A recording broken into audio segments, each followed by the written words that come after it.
La femme de nos vies de Didier Von Kovlar.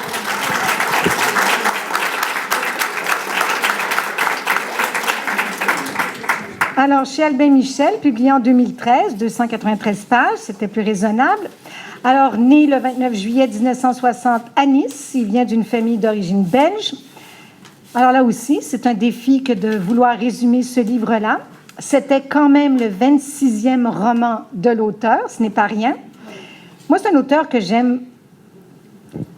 Je suis comme infidèle. Il y a des fois, je l'aime beaucoup, il y a d'autres fois où je l'aime un peu moins. Je trouve qu'il n'est pas toujours égal, mais quand c'est un bon Didier Von Kovlar, comme La femme de nos vies, alors autant la vérité sur l'affaire Kléber, je me suis fait avoir un peu parce que je n'ai pas été capable d'arrêter, autant La femme de nos vies, dès les premières pages, j'ai su que ça serait un bon Didier Von Kovlar. Je trouve que ce qu'il a réussi à faire là-dedans, vous savez, la guerre, des fois, on se dit, on n'en peut plus, on n'en peut plus. Mais là, il a amené, je trouve, quelque chose d'original.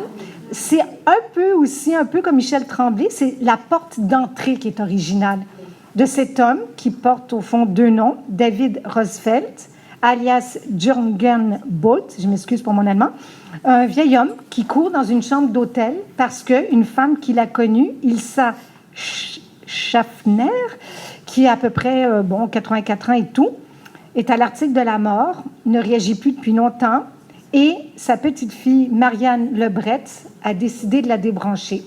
Et Marianne Lebret a un gros problème avec sa grand-mère, c'est qu'elle n'a jamais vraiment pu s'entendre avec elle parce qu'elle a un passé nazi.